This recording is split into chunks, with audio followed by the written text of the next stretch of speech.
movimiento que ya lleva años y se ha consolidado a nivel mundial. Y aunque se ha vendido como una forma de pensamiento positiva para la sociedad y la cultura, realmente tiene efectos bastante adversos en todos los ámbitos humanos, en todos los ámbitos. En la política, en la economía, en la salud, en las relaciones interpersonales. Generan muchísimos problemas y que ya están dejando secuela. De hecho, ya están dejando secuela en la sociedad. Entonces vamos a empezar. ¿Sí? Bueno, estas imágenes son tomadas de internet. ¿Sí? Esta es una representación estilo meme de los conceptos básicos del premodernismo, el modernismo y el posmodernismo. ¿Sí? En el premodernismo, sobre todo en la Edad Media, todo está centrado en torno a la religión y la teología.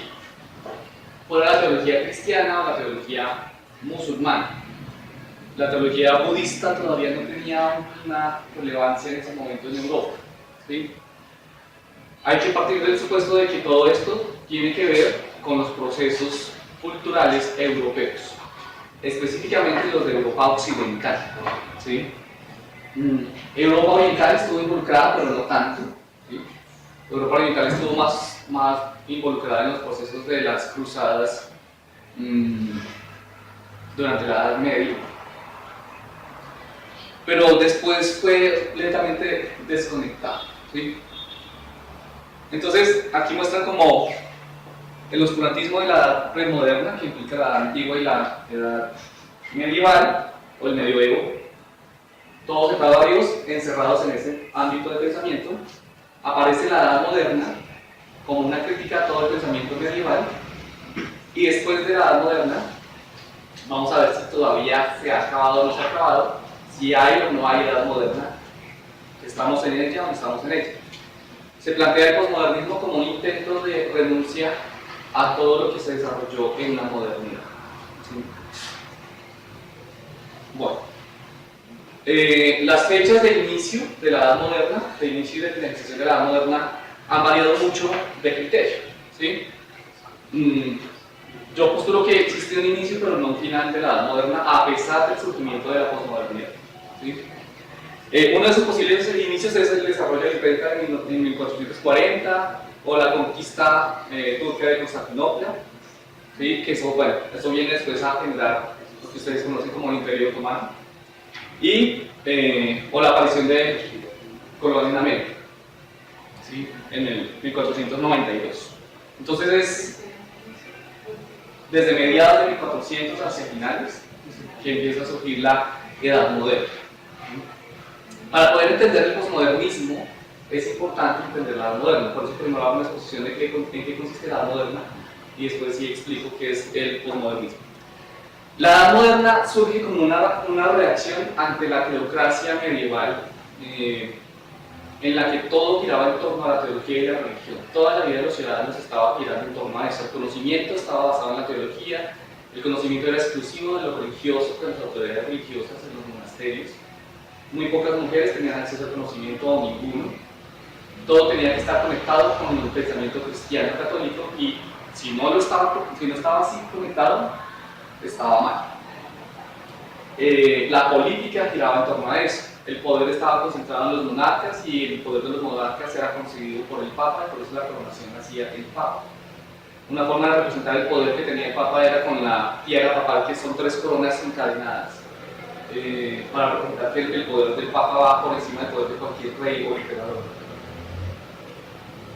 Y los poderes estaban concentrados a nivel jurídico. Los poderes estaban concentrados en las leyes, el poder legislativo, el poder judicial y el poder ejecutivo estaban todos fusionados en la figura del rey.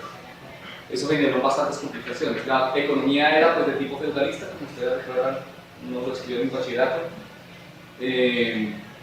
La riqueza se heredaba, los sirvientes, ¿sí? Eran personas que podían utilizar ciertas tierras de los señores feudales y sacarles provecho, pero tenían muchas dificultades económicas. Entonces la Edad Moderna hace un cambio drástico en todos los aspectos de la vida. La Edad Moderna se caracteriza por puras revoluciones, revoluciones científicas, epistemológicas, revoluciones culturales, artísticas, religiosas, geopolíticas. En todos los ámbitos hay revolución en la Edad Moderna. Esa es la característica de la Edad Moderna. ¿Sí? Bueno. Entonces, como ustedes ven, una de las fechas que se pone es la llegada de Colón a América, y con eso surge el colonialismo de Europa Occidental en el resto del planeta. ¿Sí? Entonces ahí están las representaciones de los colones de los países de Europa Occidental que tenían dominados y colonizados a otras regiones del planeta. ¿Sí? Las colonias británicas, las colonias holandesas, las colonias españolas. ¿Sí? Y ese colonialismo tiene el fin de obtener recursos para la riqueza y el bienestar de Europa. Y con eso también surge la globalización, aunque la globalización ya venía formándose desde la Edad Media con las rutas de comercio en Europa y Asia y África, por sobre todo entre Europa y Asia. La globalización es algo que, el concepto de globalización es trabajado por los posmodernistas y consiste en la expansión de todos los factores sociales de una etnia. Es decir, mientras que una etnia europea podía estar muy bien localizada y restringida en una zona muy específica de Europa, con la globalización todas sus costumbres, sus alimentos, su forma de vestir, su idioma, se hace accesible al resto del planeta. Por medio de viajes, de comunicación, cuando aparece la tecnología electrónica, entonces pues aparecen los satélites, aparece la comunicación global y eso acelera la globalización. Es la expansión de todas las culturas y la mezcla de todas las culturas. ¿Sí? Para los posmodernistas eso es negativo, porque consideran que es la forma en que se empieza a disolver la unicidad y la singularidad de cada etnia, de cada cultura, de cada costumbre. ¿Sí?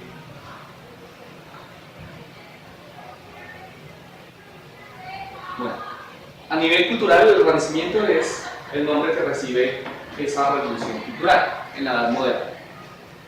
Si en la Edad Media todo giraba en torno a Dios y todas las obras artísticas estaban destinadas a Dios y todo el conocimiento estaba basándose en el Dios judío-cristiano, en la Edad Moderna el arte empieza a centrarse en lo humano y todo gira en torno al humanismo y hay cierta especie de antropocentrismo. La figura humana es representativa, pero rescatan la figura humana como la concebían los griegos y los romanos.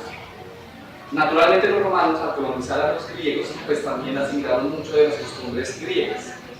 En última instancia, es un retomar la cultura griega. Entonces, por ejemplo, esta es una obra clásica del Renacimiento, una obra típica del Renacimiento, y fíjense que ya está hablando de Venus, ya no está hablando del Dios judío-cristiano. La figura humana, incluso parte del dibujo tenía que ver con la geometría, con ciertos principios geométricos en el diseño y en el dibujo. La búsqueda de la proporción áurea, por ejemplo. Entonces es una conexión del arte con la ciencia. En la Edad Media hubo bastante conexión de arte con ciencia. Durero era un artista español que de hecho era matemático también. Y se empieza a dejar a Dios a un lado.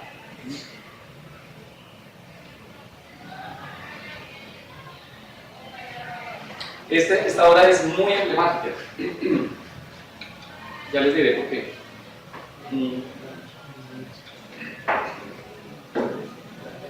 Es una protesta muy sutil contra el pensamiento medieval. Se supone que es el momento de la creación en que Dios le transfiere el espíritu o el alma a Adán. Pero varios críticos de arte señalan que la forma en la que se encuentra Dios, esa forma rojiza que está en el fondo, es la de un cerebro humano.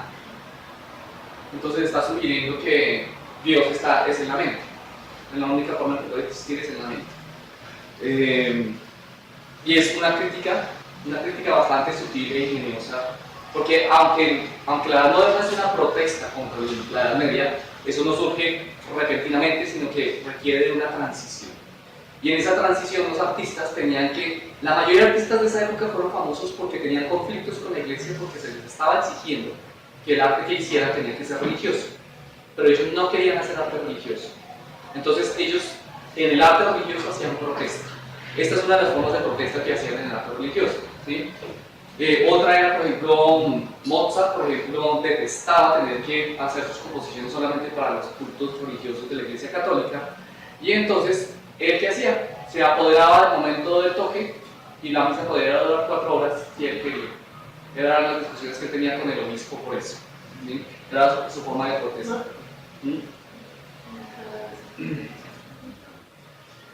También una revolución religiosa, mientras que, de hecho, la palabra católico significa universal.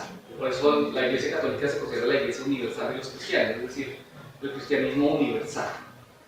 Y aquí surge una crítica de los protestantes, pero dentro de la misma Iglesia Católica, con Martín Lutero.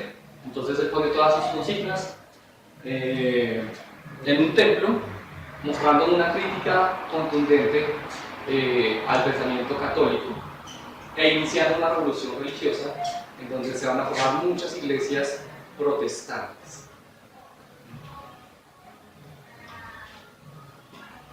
También la revolución científica y filosófica. Aquí tenemos fechas, autores y obras de la revolución científica: Copérnico, Bacon, Galileo, Descartes, Boyle, Newton, Kant, ¿sí?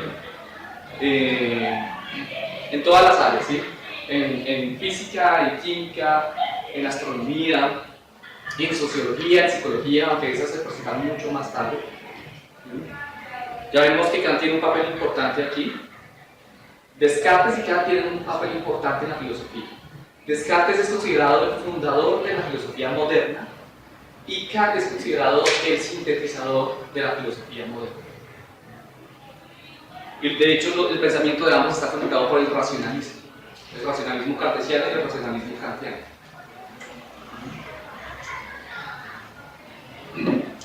Hay avances en la teoría biológica, entonces está Lamarck, está Darwin, Comte, el fundador del positivismo, que es importante para este proceso histórico. Como la explicación de la conducta humana estaba basada en conceptos biológicos que eran inobservables, que no eran medibles, que no eran tangibles, era difícil saber de todas las posibles explicaciones alternativas del comportamiento humano, la explicación cristiana, la explicación musulmana, la explicación budista. Era difícil discernir cuál podía dar razón real o verdadera del comportamiento humano. A esos términos teóricos, Comte los llamó especulaciones basadas en el animismo y en la religión. Y entonces digo que así no se podía hacer una sociología real, un estudio del comportamiento humano real, que se pudiera contrastar, que uno pudiera decir, esto que afirmo de la conducta humana y social es verdadero o es falso. Por lo tanto, digo que había que descartar todos esos contenidos especulativos y teóricos derivados de la religión y reemplazarlos por expresiones que se pudieran observar, expresiones que se refirieran a la conducta observable de los humanos. Entonces, él es el fundador, irónicamente es el fundador de la sociología como ciencia, e inaugura el pensamiento positivista. ¿Sí? Aquí positivismo no tiene el significado de los libros de autoayuda que salen en televisión o en el éxito. ¿Sí? Se le llama positivismo, ¿sí? Aquí hay que tener un poco cuidado porque a veces se traducen malos términos. Positivismo se refiere a aquello positivo, a aquello que yo puedo detectar. Lo negativo, que es por ejemplo un concepto abstracto, ¿sí? Como razonamiento.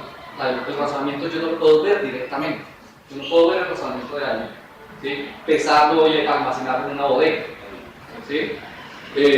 Entonces esas cosas que no se pueden ver son descartables. Y hay que construir todo el conocimiento como una pirámide desde abajo. Desde términos cuya referencia observable sea directa, como los colores. Los colores son de ese tipo de conceptos que usted los aprende solamente por medio de la percepción visual. No hay otra forma. Y entonces, todo el conocimiento científico tiene que basarse en enunciados cuyos términos sean inevitablemente observables y que no haya otra forma de definirlos que no sea por la vía sensorial. Ojos, nariz, boca, oídos, piel. ¿Sí? Bueno, eso es importante porque aquí va a surgir una crisis sobre la forma en que se genera el conocimiento y esto le va a dar papaya a los posmodernistas para hacer ciertas críticas que parecen razonables, pero cuando uno las revisa de manera minuciosa, empiezan a mostrar muchas falencias. Ok, Franz Brentano es curioso porque usualmente en esta parte de la historia nunca cuentan la parte de la psicología, porque la psicología todavía las personas no la consideran una ciencia, lo mismo la sociología. Pero todas las ciencias de la física, química, biología, psicología, la psicología también se desarrolla como ciencia en este periodo. Surge el primer laboratorio experimental de psicología en Alemania, surge el primer tratado de la psicología como una ciencia empírica de Franz Brentano, y la sociología también con Comte. ¿Sí? Bueno.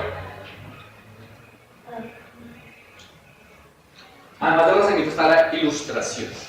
Esas dos van a ir juntas. Se le llama ilustración como una crítica al oscurantismo de la Edad Media. Es como una oposición. Es una oposición. Entonces ahí ustedes pueden ver dos imágenes representativas de eso, ¿sí? La típica tortura de la Inquisición medieval y la reunión de los ilustrados.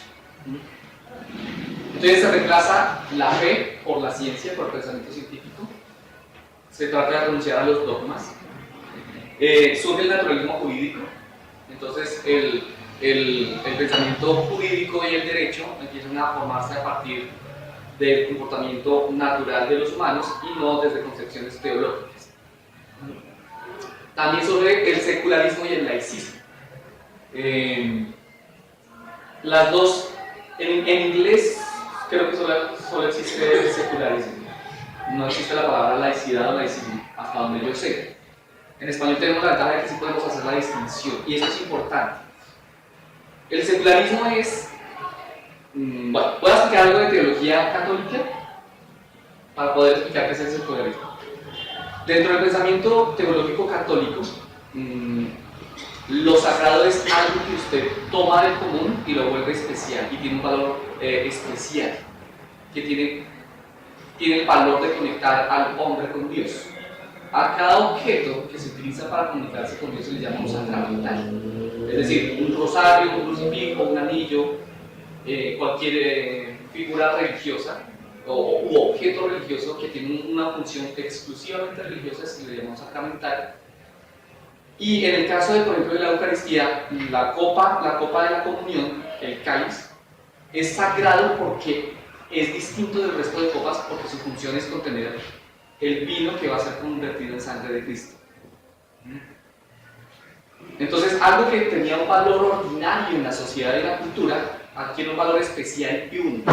Eso es la sacralización. Y el proceso opuesto a la sacralización es la secularización. Cuando algo que tiene un carácter exclusivamente religioso empieza a perderlo y se convierte en una actividad no religiosa. O que tiene componentes religiosos, pero las personas ya no le dan el valor religioso que tiene. Por ejemplo, algo muy interesante es la celebración de las fiestas navideñas, porque tuvieron ambos procesos.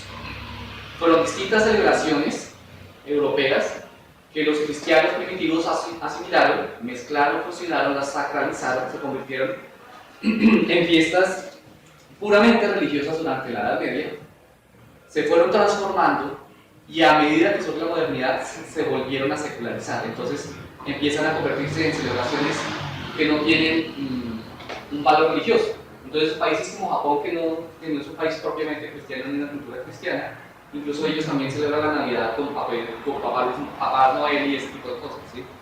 Como una representación, pero ya no tiene ese valor sagrado y religioso que se le daba antes, ¿sí? Mientras que el laicismo es, bueno, hay dos formas de tener la palabra laico. Dentro de la Iglesia Católica, el laico es aquel católico que no es cura, que no es monja, que no tiene ninguna función religiosa. Es el católico con esposa e hijos, que va a la misa los domingos y ya, hasta ahí es su actividad religiosa. Eso es un laico. Pero como en esa época la mayoría de la población europea eran laicos, y ellos eran los que querían asumir el rol político de su propio gobierno, entonces se le llamó laicidad y laicismo a la actividad política en donde no hay influencia religiosa. Y ahí es donde empieza a usarse el término como por referencia a la ausencia de una creencia religiosa. ¿sí? Y entonces el término ahora se puede utilizar también para referirse a los ateos, y a los no creyentes o a los agnósticos. En torno al pensamiento griego, y Grecia ya había instalado una especie de democracia. Lo que pasa es que no era la democracia que nosotros imaginamos, porque era una democracia que tenía esclavos, ¿sí? Era una democracia donde ciertas mujeres no podían votar, ¿sí? Y el método de la democracia no es el que nosotros conocemos como el colombiano. Allá no se hacían las votaciones masivas, tenían otra forma de democracia. Y el enciclopedismo es la tendencia a construir, unificar e integrar en un sistema completo todos los conocimientos posibles. A eso se le llamaría la enciclopedia. Ok. También una revolución política y económica.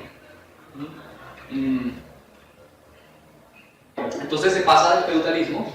La Revolución Francesa es el momento crítico para cambiar el sistema político y económico. Ambas cosas.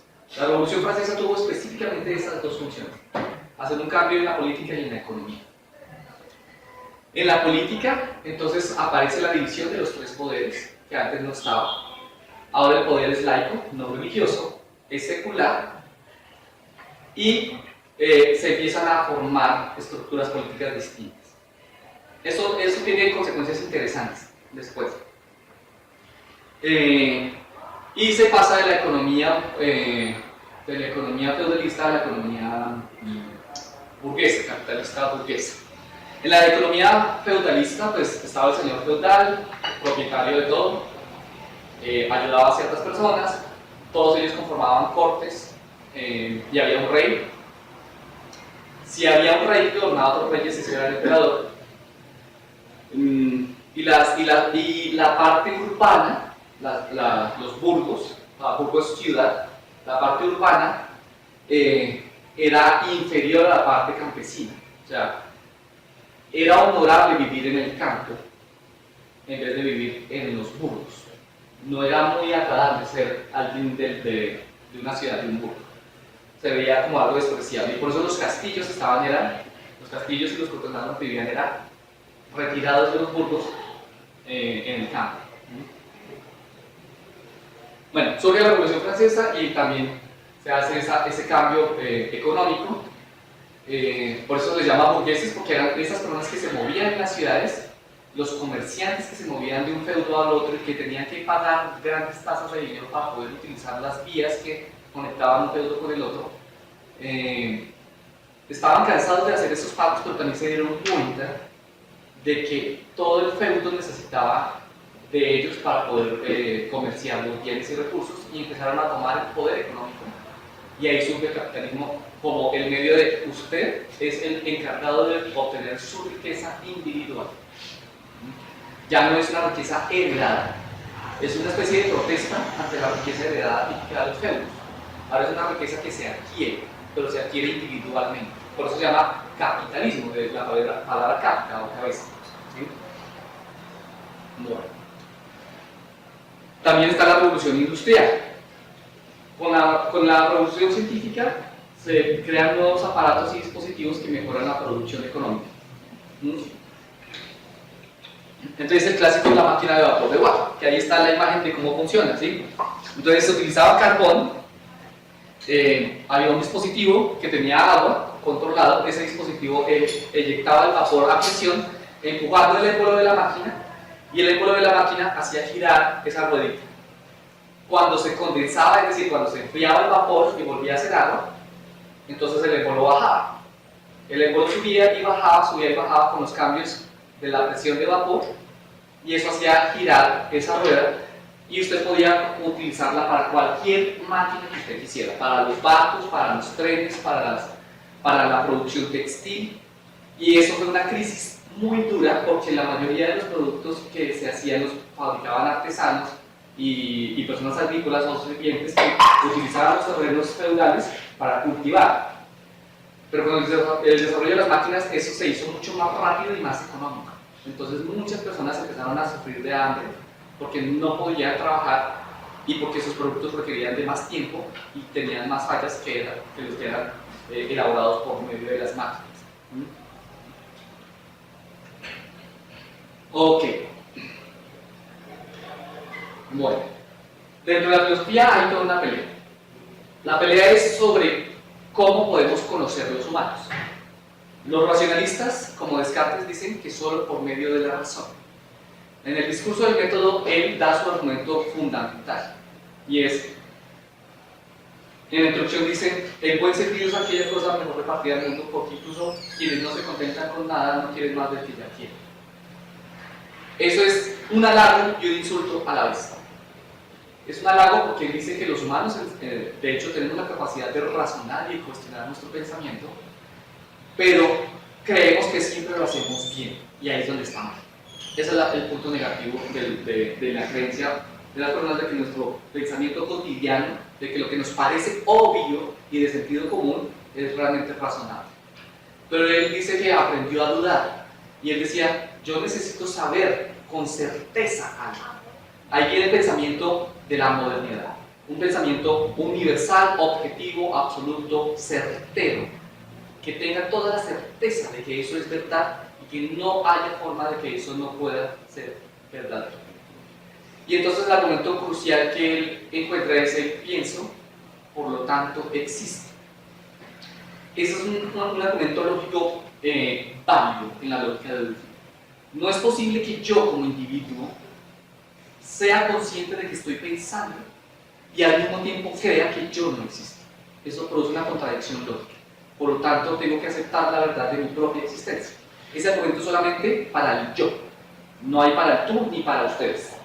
¿Sí? Es decir, es yo con yo, porque en mi caso, yo puedo estar seguro de mi existencia, pero de la de ustedes no puedo estar seguro.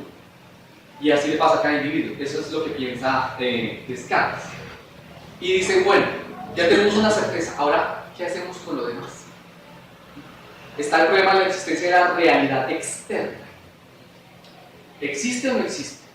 Y empieza todo el problema de ¿quién me garantiza a mí que la realidad externa no sea una ilusión que yo tengo? Que yo estoy soñando y nunca me he despertado. Y él lo mismo lo dijo Descartes. ¿Qué tal que exista un demonio omnipotente o un ser perverso que simplemente quiere jugar con mi mente y me haga creer que todo esto es real, pero resulta que no lo es? ¿Sí? Yo tengo un argumento interesante para explicar la existencia de la realidad externa. Y es, bueno, Descartes ya estableció que mi realidad interna, mi yo, existe. Los existencialistas, que son parte fundamental del proceso después de la Segunda Guerra Mundial y que tienen una conexión importante con el posmodernismo, se llamaron existencialistas irónicamente para referirse al problema de la existencia humana en medio de todo lo demás. ¿Tiene sentido nuestra existencia o no lo tiene? Porque en la edad medieval nos hicieron creer que nuestro sentido de existencia venía determinado por Dios. Pero estas dos guerras han mostrado que algo no está funcionando bien. Y uno de ellos, Clement Rosset, escribió algo que se llama el principio de crueldad. El principio de crueldad, la palabra cruel, la palabra crueldad y la palabra crudo tienen la misma raíz. A lo que él se quiere referir es que cuando nosotros intentamos satisfacer nuestros deseos y propósitos, nuestras voluntades, muchas veces nos sentimos frustrados porque la realidad no nos permite satisfacer ciertos deseos. Él señala que es justamente el hecho de que existe algo que impide que yo pueda volver realidad todos mis deseos. Eso es la realidad externa. Aquello que actúa independientemente de mis deseos, ¿sí? Que funciona de manera autónoma e independiente de mis deseos, de mi voluntad. Eso es lo que vamos a llamar la realidad externa. Y la frustración de la voluntad, el sufrimiento de la insatisfacción de los deseos, es prueba contundente de que existe algo distinto de mi realidad interna. Una forma en que intentaron resolver eso, algunos filósofos, era diciendo que esa realidad externa era una construcción, una invención o un producto de mi mente inconsciente. Y eso suena como, ok, uno creería que ese argumento no se puede refutar. El problema es, si yo acepto que el argumento pienso, por lo tanto existo, es un argumento lógicamente válido, porque negarlo sería entrar en una contradicción y por lo tanto estoy rechazando las contradicciones lógicas, entonces Asumir que mi mente inconsciente es la causante de la frustración de mis deseos conscientes es señalar que mi mente interna o mi realidad interna tiene una contradicción lógica. No puedo por un lado aceptar un argumento lógicamente válido y por otro aceptar uno contradictorio. Luego, si acepto un principio de no contradicción para asumir la existencia de mi realidad interna, también tengo que asumir la existencia de mi realidad externa. Esa es la forma en que se prueba que existe una realidad externa. Ya vamos a ver que, como ese argumento es indirecto, le da cabida a los postmodernos para señalar la existencia de posibles múltiples realidades, pero vamos a ver cuál es el problema de ese postulado. ¿Sí? El caso es que Kant dice, bueno, Descartes dice que la razón es la única que nos permite tener conocimiento porque los sentidos nos engañan. Los empiristas dicen que no hay conocimiento que no venga de los sentidos, así nos engañan. En la crítica de la razón pura, fíjense lo interesante del título, casi nadie se detiene a pensar. Crítica de la razón pura. Está criticando la razón pura, al racionalismo puro. Le está diciendo a los racionalistas que el conocimiento no viene solamente de la razón, sino también de la experiencia. Y la experiencia es la interacción entre la realidad interna y la realidad externa. Esa es la experiencia, a eso se llama experiencia. Y hay conocimientos que provienen de esa interacción. Entonces Kant dice, no, los empiristas están equivocados y los racionalistas también, porque realmente el conocimiento surge de una combinación de ambas cosas. De ahí viene a surgir, después de eso, lo que se llamó positivismo lógico. El positivismo era una forma de empirismo radical, pero muchos de esos pensadores se dieron cuenta de que había conceptos teóricos que no podían reducirse a expresiones observables en la realidad. Por lo tanto, tenían que aceptar entidades relativamente especulativas. Entonces, para mejorar el positivismo de Comte, le añadieron el componente lógico. Ok, tengo términos directamente observacionales, como áspero, suave, brillante, oscuro, ¿sí? Estridente, que son términos que se refieren a sensaciones y que no hay otra forma de entenderlos si no es sintiéndolos, y que todos los demás conceptos de conocimiento científico se van a construir a partir de combinaciones de operaciones lógicas entre esos términos directamente perceptibles. ¿Sí? Y esto depende de Kant, porque Kant habla de cómo se clasifican los tipos de enunciados que pueden ser verdaderos o falsos. Habla de los enunciados analíticos y los sintéticos, de los a priori y los a posteriori. Los enunciados analíticos son aquellos cuya verdad se establece por el puro significado de las palabras que componen la frase. Si yo sé que cierta frase es verdadera, cierta oración es verdadera, solamente por ver el significado de esos términos, entonces ese enunciado es analítico. De lo contrario es sintético. Y aquel enunciado cuya verdad puedo establecer independientemente de la experiencia se va a llamar a priori. Y esos enunciados cuya verdad se puede establecer únicamente por medio de la experiencia se van a llamar a posteriori. Así se van a clasificar los enunciados de las ciencias, de todas las ciencias, de la lógica, la matemática, la estadística, la biología, la física, la química, la sociología. Kant hizo un cambio drástico en toda la filosofía. Todas las áreas de la filosofía fueron transformadas por él. La ontología, la metafísica, la lógica, la ciencia jurídica, la psicología política, la ética, la moral, la estética también. Bueno, y entonces surge el posmodernismo. Si uno revisa todo lo que sucede en la Edad Moderna, empieza a haber violencia. Llega a América, surge el colonialismo y hay violencia. Llega a Europa Occidental a África y hay violencia. Llega al sur de Asia y hay violencia.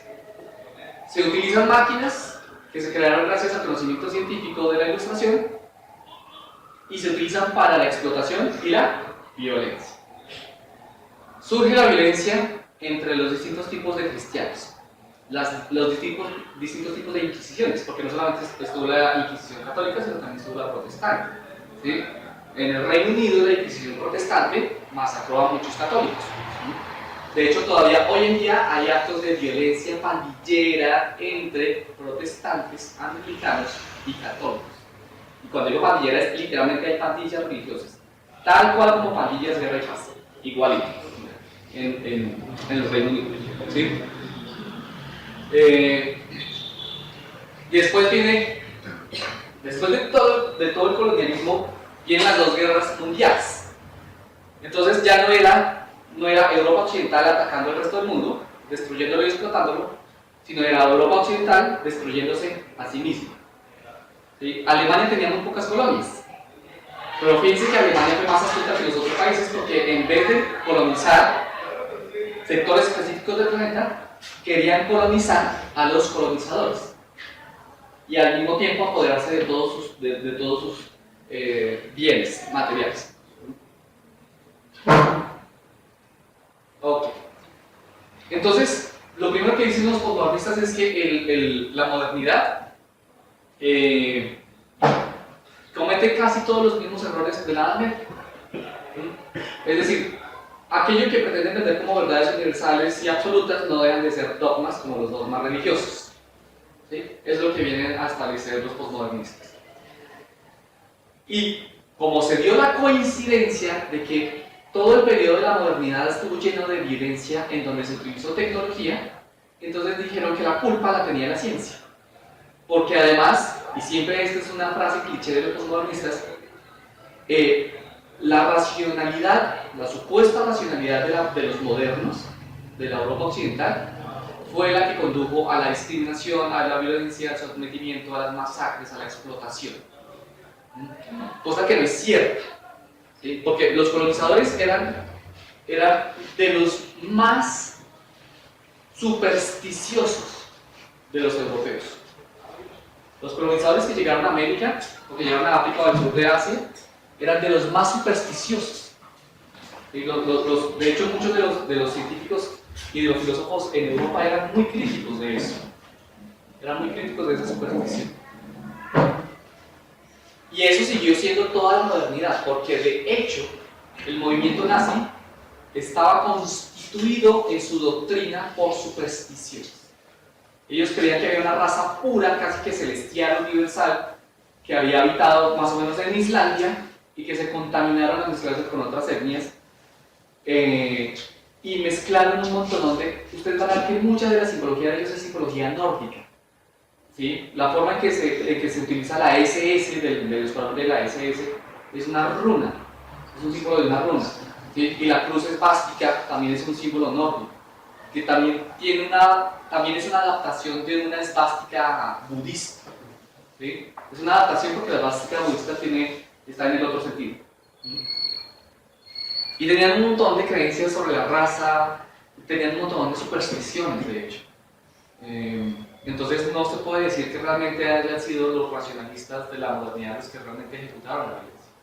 Que ellos utilizaron el conocimiento tecnológico para crear todos los tanques de guerra que tuvieron que estar actualizando durante los años de guerra, ¿sí?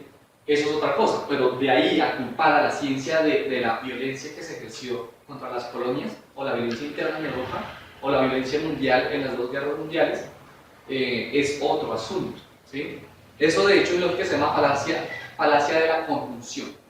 Creer que porque dos cosas ocurren juntas, entonces una es causa de la otra. Entonces, como durante la Edad Moderna hubo un desarrollo de la ciencia y de la tecnología y al mismo tiempo hubo violencia y sometimiento, entonces como ocurrieron juntas, entonces se les ocurrió decir que la ciencia era la causa de la violencia. Bueno, lo más irónico es que ellos dicen que todo esto se llaman ideologías y que las ideologías son absolutistas y tiránicas, pero el posmodernismo es una ideología. ¿Sí? Es una ideología como las otras, sino que es una ideología que dice que hay que oponerse a todas las ideologías, pero hay que respetarle a los ciudadanos el derecho de elegir una ideología. Esa es una de las contradicciones del posmodernismo. Es decir, por un lado critican constantemente a las ideologías, pero en la práctica defienden a capa y espada el derecho que tienen las personas de elegir una ideología. Eso es una contradicción. Ya vamos a ver que para ellos eso es insignificante porque como las contradicciones pueden ser relativas desde su punto de vista, entonces una contradicción que es una contradicción para la lógica occidental puede que no lo sea para una etnia específica de la Amazonía y por lo tanto tienen otra lógica, luego no necesariamente tiene que ser una contradicción.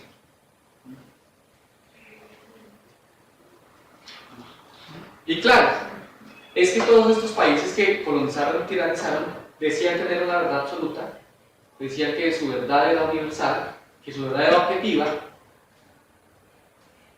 y como ellos vendieron esa idea, los posmodernistas se unieron el cuento y por eso empezaron a rechazar la existencia de verdades absolutas, de verdades objetivas, de verdades universales.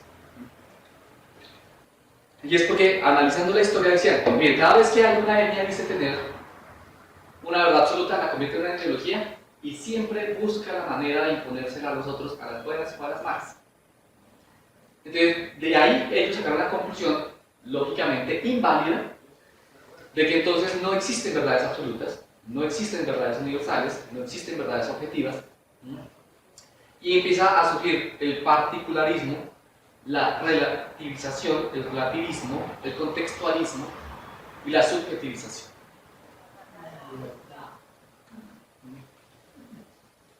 Entonces, incluso las ciencias, la lógica, la matemática, la biología, no dejan de ser discursos que tienen pretensión de objetividad, pero en el fondo no lo tienen.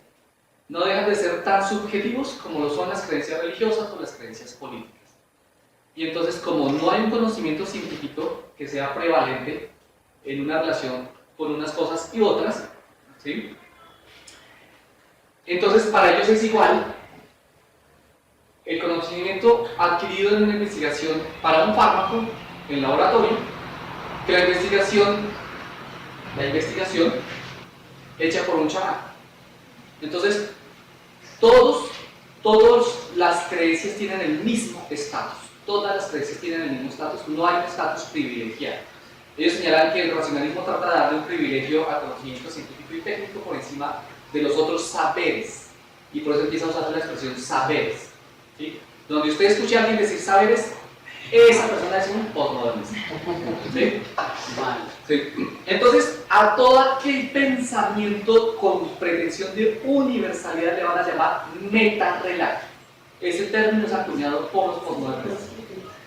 Un metarrelato es una gran historia unificada que trata de dar cuenta de absolutamente todo. Entonces, ellos dicen que hay dos grandes metarrelatos en la historia.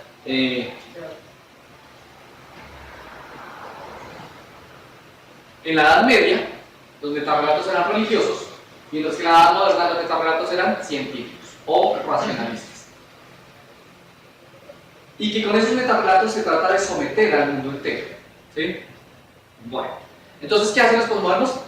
Su trabajo es denunciar cuánta subjetividad o sesgo haya en cualquier área del conocimiento científico. Pero cuando no la encuentran, se la inventan. ¿Sí? Se la inventan. Cuando no la encuentran, se la inventan. Entonces tratan de demostrar que cualquier hipótesis científica o cualquier teoría estaba sesgada. Siempre tratan de hacer, por ejemplo, falacias de envenenar la fuente. La falacia de envenenar la fuente se llama así porque en la Edad Media, en donde usted tenía que sacar agua de un pozo o una fuente, si usted envenenaba el pozo, cualquier cantidad de agua que usted sacara de ahí tenía algo del veneno. Lo mismo en lógica es cuando usted señala que cierta fuente de información está sesgada, usted empieza a concluir que cualquier cosa que diga va a tener sesgos, va a tener errores. ¿Sí? Eso se llama la falacia de envenenar la fuente. Entonces ellos empezaron a utilizar esa falacia para señalar, es que esa hipótesis está mal porque el científico que la hizo es machista. ¿Sí? Esa afirmación es falsa porque el que la hizo era nazi. ¿Sí? Empiezan a hacer ese tipo de cosas. Por ejemplo, con Kant, ¿qué hicieron? Como Kant tenía ciertos dejos de racismo por ahí vedados, entonces dijeron que toda la filosofía kantiana era racista porque Kant era racista. ¿Sí? ¿Sí? Entonces empiezan a criticar a Kant por eso.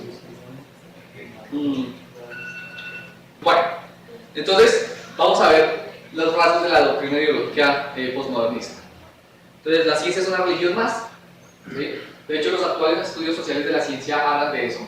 El clásico de eso es el Bruno Latour, y de hecho en la Universidad Nacional, los estudios sociales de la ciencia es un programa especializado de sociología de la nacional. Y esa secta, porque lo es, no le perdona a usted no partir del supuesto de que las hipótesis científicas son creencias religiosas. Ese es el fundamento. Persona que quiere hacer estudios sociales de la ciencia que no crea eso, no es admitida al programa. ¿Sí? La Escuela de Estudios de Género de la Nacional también ha tenido ese tipo de comportamientos. Una profesora que ya no está ahí, que fue muy escandalosa, era y una estudiante de la maestría de estudios de género, en un almuerzo, nos contaba el nivel de violencia que ellas le lograron ejercer. Esta chica estaba embarazada y cuando salió embarazada se enfureció. Se enfureció porque estar embarazada es dejarse tiranizar por un macho, por un hombre. Eso ya es violencia. El acto de penetración de pene a vagina es un acto de violencia para feministas como ¿sí? Para feministas como no hay verdadera mujer que no sea lesbiana. Una verdadera mujer feminista tiene que ser lesbiana, no tiene otra opción. Y por eso empezó a hacerle persecución a esta estudiante por haberse dejado embarazada. ¿Sí? Bueno, ¿sí? La objetividad, entonces, todo lo tergiversa. La objetividad es otra forma de subjetividad. El laicismo es otro culto. El ateísmo es otra religión. ¿Sí? A mí me dijeron que yo tenía fe atea. Sí. ¿Ah? A mí me dijeron que yo tenía fe atea. Sí. Sí. Sí. Rechazan la globalización. ¿Sí? Entonces, a nivel industrial, la forma en que la rechazan es, ok, McDonald's es una hamburguesería estadounidense que ya se globalizó y se volvió una multinacional. Entonces, la forma en que se protesta contra la globalización de las empresas es con todos los mercados artesanales. Y esa es la moda en la que estamos todavía hoy en día. Estamos en una moda de lo artesanal. Entonces, en Bogotá han surgido como unas 50 cervecerías artesanales. ¿Sí? Y para que todo parezca artesanal, justo en este sector, usted puede recorrer otros restaurantes y tiene algo de artesanal. Entonces, las sillas son en bambú, ¿sí? Sí, artesanal, pero elitista. La cerveza se echa en la casa. Sí, cerveza hecha en la casa. Y entonces, son tan ingeniosos que no le ponen un nombre específico al restaurante, sino que es la hamburguesería. La peluquería, la juguetería, la charcutería, y así sucesivamente. ¿Sí? Y usted llega, y como eso es rústico y es más difícil, entonces, claro, una hamburguesa le puede salir costando usted 80.000 pesos. ¿Sí? Y es una forma de desnudismo. Ahí es donde los socialistas le dan duro a los posmodernos y señalan que es una forma de capitalismo. ¿Sí? Es irónico porque los conservadores que critican el posmodernismo dicen que es una forma de marxismo cultural. ¿Sí? Bueno, rechazo al colonialismo, eso está bien, eso sí me gusta, no todo el posmodernismo está mal. ¿Sí? ¿Sí? Pero el problema es que ellos dicen que la forma en que se colonizó fue imponiéndonos sus conocimientos y que hasta que no renunciemos a los conocimientos impuestos por Europa, no vamos a estar realmente descolonizados o decolonizados. ¿Sí? Entonces, ¿qué hay que hacer? Rescatar los saberes ancestrales. Por eso entonces volvieron las medicinas alternativas, las terapias alternativas y creencias que habían desaparecido. El terraplanismo, el movimiento antivacunas, etcétera, etcétera. La dieta paleo, ¿no? Volver a comer como neandertales. ¿Sí? Rechazo a la tecnificación, ¿sí? Y a la tecnología. Rechazo a las etiquetas y categorías. Entonces, ya no tiene sentido hablar como no existen los universales, entonces no existe un producto universal de mujer. No existe. Existen las mujeridades. ¿Sí? No existe la individualidad, porque la individualidad sería una sola categoría. Existen las individualidades. No existe una sola subjetividad, sino muchas, entonces subjetividades. Racionalidades, personalidades, libertades, y todo lo pluralizan, porque no existe nada universal. Pero igual siguen siendo como ¿Sí? ¿Sí? Entonces, eliminar etiquetas. Etiquetas de todo tipo. Subversión estética. Entonces, los hippies eran la versión inicial y se convirtieron en los hipsters. ¿Sí? Entonces, como en la forma de vestir también hay patrones y tendencias, hay estereotipos, hay estándares. Es decir, usted sabe que para una cena de etiqueta, si la invitación dice ir vestido de etiqueta, entonces usted tiene que ir vestido de etiqueta. Para el deporte usted usa una ropa específica y así sucesivamente. Entonces una forma de rebeldía, ¿sí? Una forma de rebeldía ante esos estándares de vestimenta, pues ustedes ven ahí la combinación. ¿Sí? Medias de ejecutivo, ¿sí? Esas son medias de ejecutivo, que tienen hay ligueros masculinos, ¿no? Estos son ligueros masculinos. Es para que la media no se escurra, con tenis, con overol, bota corta y chaqueta de traje. ¿Sí? Esa es la evolución de los hippies. Entonces, ¿cuál es la diferencia? Que el hippie se veía harapiento y habitante de calle. Entonces, para que no se viera harapiento y habitante de calle, usaba las mismas prendas, pero recién salidas de la tienda. ¿Sí? Y eso es el hipster. Yo tengo apariencia hipster. Pero son contingencias. Primero, tengo un problema autoinmune y yo necesito unos lentes muy grandes para evitar que el viento me reseque los ojos porque ellos se secan solos. ¿Sí? Pero lamentablemente no los pude conseguir hasta que no se puso de moda. ¿Sí? ¿Sí? Y la barba me tocó dejarla porque yo empecé muy joven a dar clases en la Nacional y los estudiantes no me tenían respeto. Entonces me tocó dejar la barba como para que me viera un poquito más serio y de base edad. ¿Sí? Se dio esa coincidencia. Bueno, entonces, si el arte antes del posmodernismo era diseñado para durar, cualquier obra artística estaba diseñada para durar. Si era una composición musical, se dejaba la partitura escrita para que alguien la pudiera volver a interpretar. O una escultura, una pintura, o una obra, o una danza incluso. Por ejemplo, en el ballet, los movimientos están predefinidos. Entonces,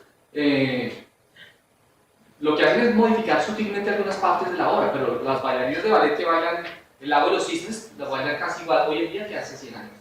¿Sí? Hay una separación entre el artista y su obra. El artista se identifica por la técnica que utiliza. ¿Sí? Ustedes saben, el puntillismo o el surrealismo, ese tipo, el nadaísmo, etc. Y hay una prevalencia por lo agradable, ¿no? Es decir, se busca hacer un arte que agrade, que sea satisfactorio. El posmodernismo va a hacer todo lo contrario. ¿Sí? Entonces, si la obra estaba para durar, debe ser efímera y así como surgió, desapareció y no quedó registro de ella en lo absoluto. No hay separación entre el artista y su obra, entonces muchas veces la obra es el cuerpo mismo del artista. Ya vamos a ver eso. ¿Sí? El mismo artista utiliza su cuerpo. Incluye lo desagradable. Entonces es el artista usando su cuerpo para hacer la obra de arte efímera. Ejemplo, uno que me contaron pero no lo pude conseguir. Una artista posmoderna o contemporánea. Si ustedes escuchan contemporáneo, es un sinónimo de posmoderno. Entonces danza contemporánea es danza posmoderna. Esta obra de arte era que una mujer consumió algún tinte que le daba color a su materia fecal y se desnudó y empezó a caminar acurrucada mientras defecaba a lo largo de un salón. Y esa era la obra de arte efímera, obra de arte fusionada con el artista, incluyendo factores de lo desagradable.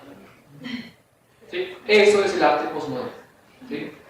Mientras que el arte antes tenía un sentido, un propósito o una carga de significado, ahora no tiene por qué tenerla. Si usted le pregunta, ¿por qué lo hizo? ¿Por qué sí? ¿Ya? ¿Qué significado tiene eso? Usted verá qué significado le da. Eso es. ¿Sí? Eso es el arte posmoderno. ¿Sí? Entonces vamos a ver un video que descargué en YouTube de Marina Abramovic, que es una típica representante del arte posmodernista. ¿Sí? Y este video trata como de sintetizar, resumir algunas de las obras de arte que ella ha hecho, para que tengan una idea de eso. Seguramente ya han visto algunos de sus videos. ¿Sí? Bueno, hay una palabra que se llama conmensurabilidad. La conmensurabilidad consiste en que yo puedo comparar dos cosas y decidir si una es mejor que la otra. Desde el punto de vista científico se supone que yo puedo tener dos teorías alternativas sobre un mismo conjunto de fenómenos y que por medio de experimentos bien controlados puedo decidir cuál de las dos teorías realmente me explica ese conjunto de fenómenos, y esto implicaría descartar a la otra. Este sería un procedimiento de conmensurabilidad. Pero como ellos sostienen que eso no se puede hacer, porque las creencias científicas no dejan de ser creencias como las de las ideologías políticas o religiosas, o las costumbres culturales. Entonces no se puede comparar una teoría con otra para decidir si responde o no ante un fenómeno. Hay algo interesante porque ellos tratan de aferrarse a un lógico y empirista estadounidense que se llama Quine, de apellido Quine, Willard Van Orman Quine. Él era un defensor duro de la lógica y un defensor del empirismo, pero su ensayo más famoso fue la crítica al positivismo lógico o empirismo lógico que yo les mencioné. Él utilizaba un argumento muy ingenioso. El argumento es: las hipótesis de él son múltiples, están cohesionadas, pero tratan de demostrar que no, él trata de demostrar que no hay forma experimental o empírica de comprobar si una teoría es mejor que otra para explicar un conjunto de fenómenos. Y lo dice porque los términos que usamos, incluso los términos observacionales como el rojo o negro, no tenemos precisión, dice él, para saber cuál es la referencia real. Y a eso se le llama la inescrutabilidad de la referencia. No puedo escrutar la referencia. El ejemplo clásico es: supongo que hay una isla habitada que nunca había sido conocida por un lingüista. Llega un lingüista allá, es el primer explorador que la visita, el primer foráneo que está ahí, y apenas pisa tierra aparece un aborigen. Los dos se miran y delante de ellos cruza un conejo y el aborigen dice así: Gabagay. La palabra clásica y famosa de Quine es Gabagay. Y él dice: ¿qué certeza tengo yo de que Gabagay es conejo? Si yo soy un traductor, si yo soy un lingüista y estoy creando el manual de traducción para la lengua que estoy empezando a estudiar, formulo hipótesis de traducción. Y las hipótesis de traducción es: Gabagay se traduce por conejo. Pero Gabagay también puede ser animal, Gabagay puede ser correr, Gabagay puede ser pelos. Si el conejo es blanco, Gabagay puede ser color blanco, etc. La pregunta es: ¿cómo puedo yo saber de todas esas posibles hipótesis cuál es la que tiene en mente el aborigen cuando dice Gabagay? Él dice: podemos hacer algún tipo de experimentos para saber si utiliza Gabagay para referirse a cosas blancas distintas entre sí, o a cosas peludas distintas entre sí, etc. Pero él dice: supongamos que Gabagay sí es traducible por conejo. Incluso ahí, la forma en que su mente funciona puede ser distinta a la mía. Mientras que yo interpreto un conejo como una entidad completa y homogénea, es posible que en su mente Gabagay sea la abreviatura de muchas partes reunidas de un conejo. ¿Sí? O que no se refiera al conejo como una entidad, sino a la cualidad que lo define: conejidad. ¿Cómo puedo saber yo si el aborigen no estaba refiriéndose a conejidad en vez de a conejo?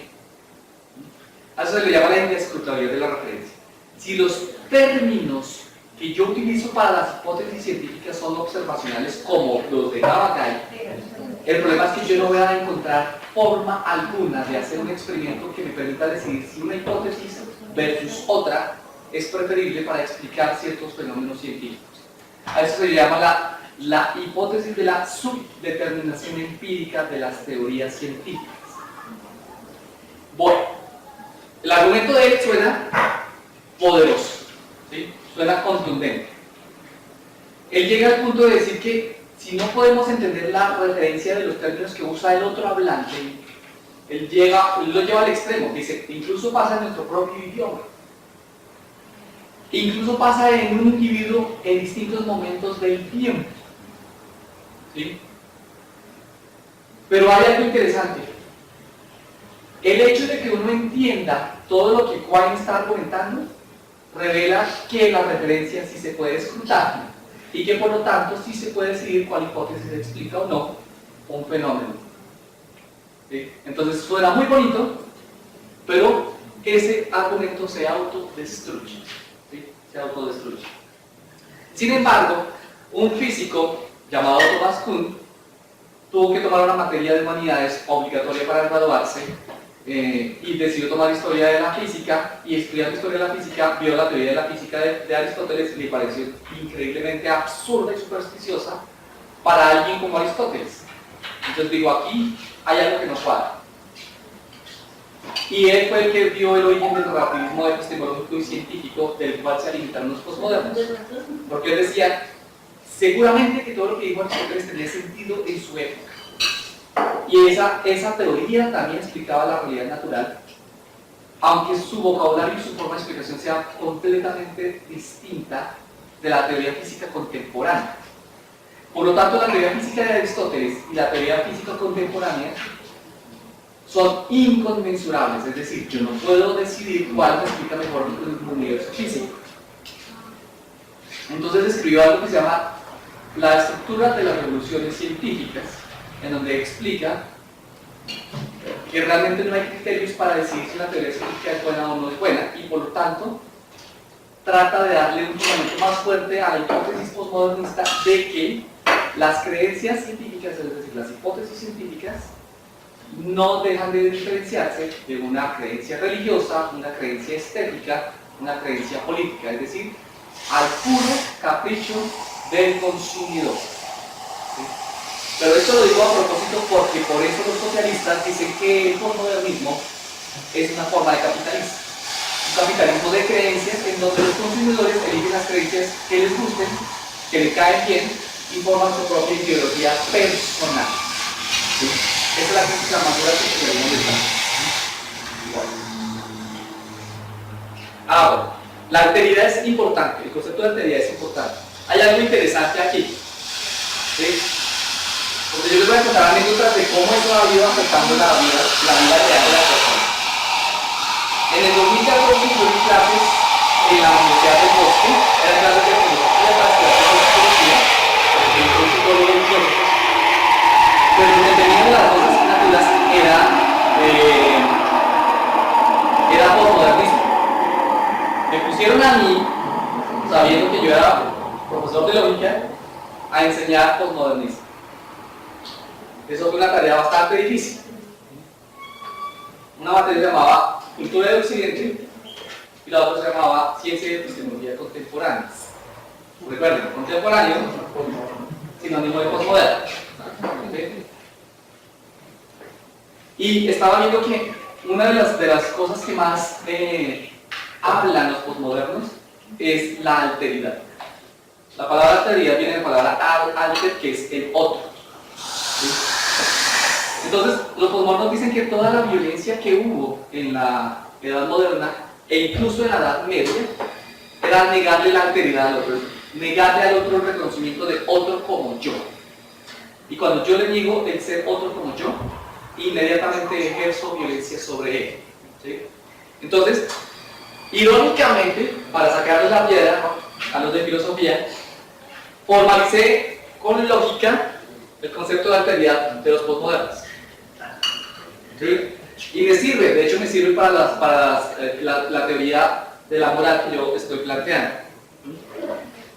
La definición de la alteridad es como ustedes la ven. Y es un individuo. El individuo Y cree que él pertenece al conjunto A. Segundo criterio. Y cree que otro individuo O también pertenece al mismo conjunto A. Tercer criterio.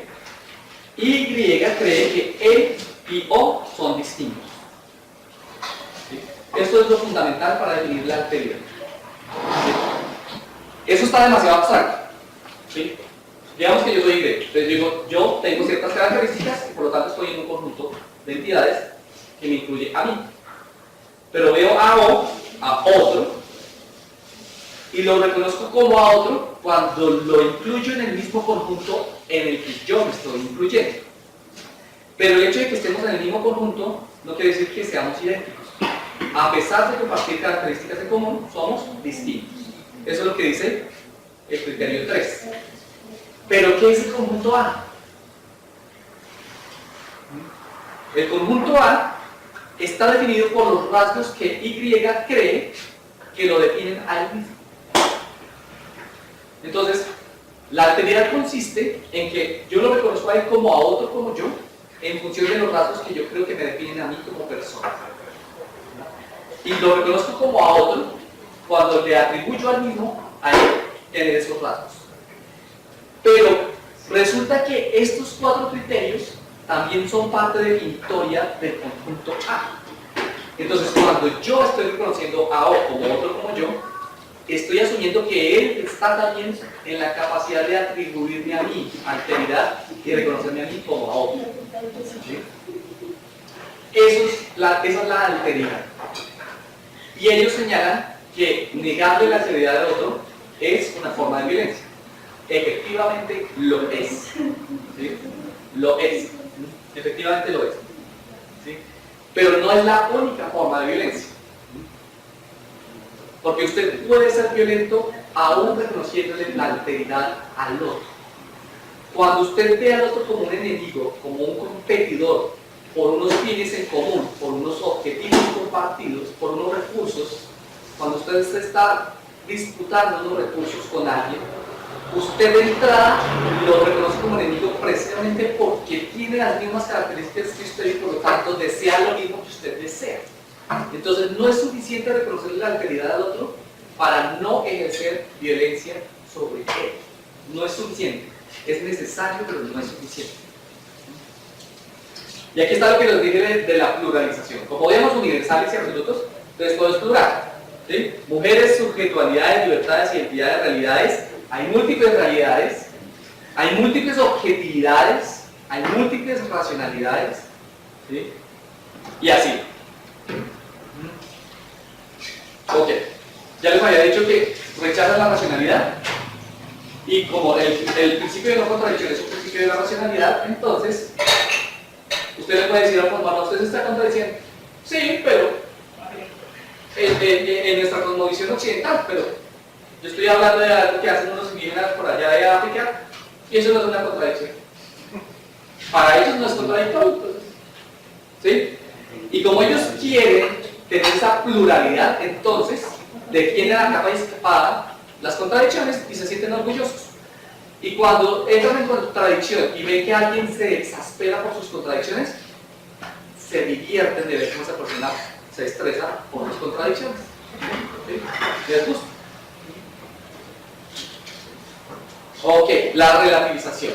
Entonces todos los saberes son igualmente legítimos. La moral es relativa. ¿Sí? Entonces la moral también es relativa. Lo que es bueno para unas culturas, para otros no lo es. Lo que es malo para unos, para otros no lo es.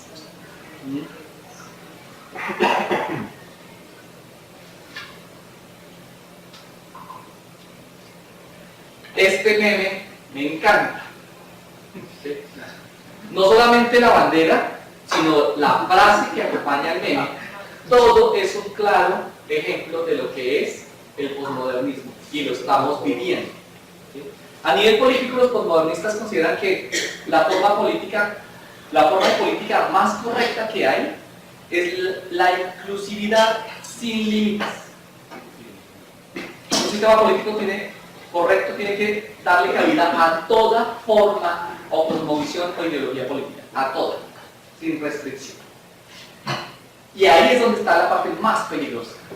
Si ellos surgieron criticando toda la violencia del colonialismo y de las 2 guerras mundiales, y creyeron que la crítica de la modernidad les permitía a ellos establecer una sociedad realmente sin violencia, lo que hicieron fue darle un arma de defensa a esos tiranos e ideólogos absolutistas que tanto quisieron rechazar. Al inicio, los neonazis, los conservadores, criticaron muchísimo el posmodernismo. Pero cuando los posmodernistas asumieron figuras de poder político, cuando se volvieron gobernadores, alcaldes, legisladores, activistas de derechos humanos, entonces convirtieron en una norma la inclusividad política máxima y la tolerancia a todo, incluyendo lo intolerante. Entonces dijeron que cada persona tenía derecho a creer lo que quisiera, incluso si cree en el nazismo, tiene derecho a hacerlo, siempre y cuando eso no afecte a nadie. Entonces, la pregunta que yo hago es, ¿de qué sirve tener unas creencias si esas creencias no las puedo llevar a la práctica? ¿Sí? No sirve de nada.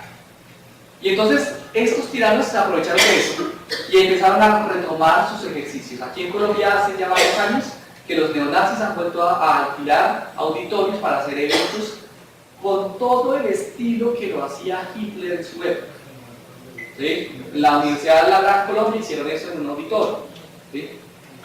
La marcha, la famosa marcha contra los derechos LGBT, en donde las personas se daban el lujo de sacar pancartas que decían que había que asesinar a los homosexuales, ¿sí? Y entonces, ¿qué pasa? Como ellos tienen derecho a creer eso, cuando usted les critica eso, dicen que usted les está persiguiendo y que les está violando la libertad de pensamiento y de creencias. Lamentablemente los posmodernos se pusieron la soga al cuello, porque ahora no tienen manera de justificar por qué hay que excluir a esos pensamientos y no a otros. No tienen manera de hacerlo, ¿sí? Y eso es lo que ha dado cabida al resurgimiento de la violencia neonazi en Europa y al surgimiento de la violencia musulmana en Europa. Y esto por eso me gusta, porque ellos quieren meter todo en un solo paquete, así esa vaina estalle. ¿Sí? Ahí están todos los símbolos. Y hay más.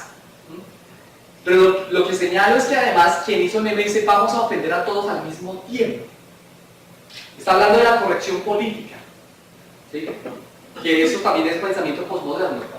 Y lo que está diciendo es, ustedes los posmodernos quieren que todos estemos juntos y felices, pues este debería ser nuestro emblema. ¿Por qué no? ¿Sí? Y si a usted lo ofende, entonces algo está mal, se está contradiciendo esto. ¿Sí?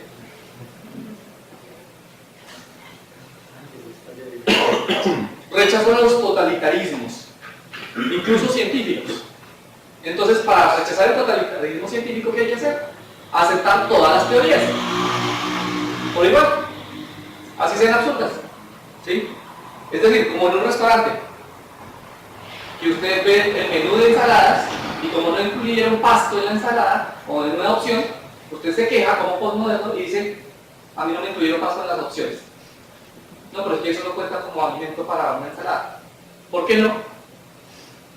El mismo argumento es, usted tiene que aceptar a un médico ayurvédico en la Universidad Nacional, porque si no usted está violando los principios de la democracia que rigen la Universidad Nacional, y por lo tanto la Universidad Nacional terminó creando un programa de maestría en medicinas alternativas, y ahora muchos profesores en muchas áreas de la ciencia son defensores del pensamiento postmodernista.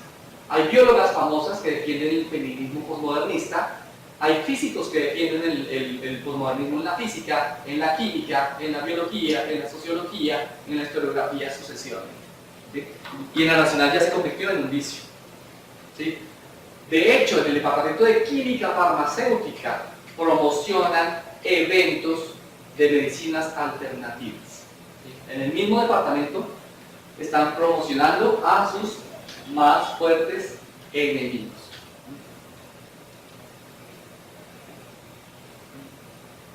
Y la verdad relativa, no existe algo como la verdad, dicen ellos.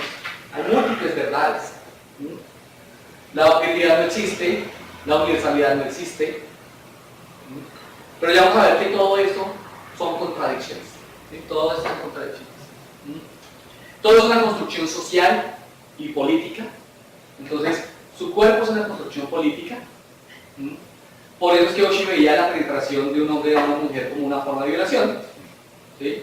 Es decir, la evolución hay nada que ver.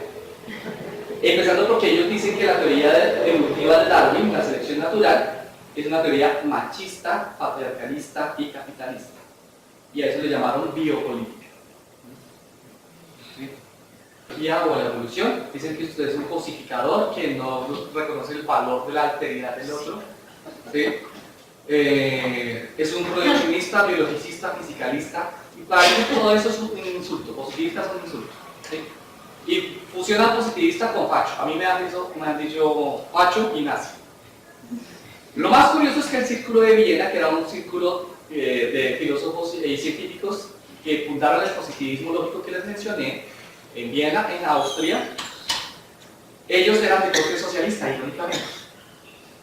Y los nazis, como estos filósofos estaban criticando duramente el comportamiento de los nazis los persiguieron. Al fundador, ¿sí?, lo asesinó uno de sus estudiantes, que era un joven nazi. Es irónico que a un positivista lógico o lógico le digan facho por eso mismo. ¿Sí? Y aquí en Colombia no ha sucedido. En la nacional, que es de tendencia de izquierda y humanidades me han dicho facho. Cuando intentaron unos profesores de pedagogía de la Gran Colombia, intentaron dar o pedir que yo diera el curso de razonamiento crítico para los profesores de allá, lo primero que dijo el director de la unidad de pedagogía era que hacían llevando a un guerrillero a enseñarles cómo ser guerrilleros a esos profesores. ¿Sí? Entonces yo dije, oh, interesante, soy párroco y guerrillero al mismo tiempo. ¿Sí? ¿Cómo lo logro? No sé. Pero de haberlo sabido, hoy he aprovechado porque estaba corto de plata y todo. ¿Sí? Bueno, ¿sí? Críticas. Entonces, los medievales dicen que se han perdido los valores, los posmodernos comentan cualquier porquería y que se han perdido los valores. El socialismo, como les decía, señala que el posmodernismo está cargado de capitalismo, es un pensamiento capitalista.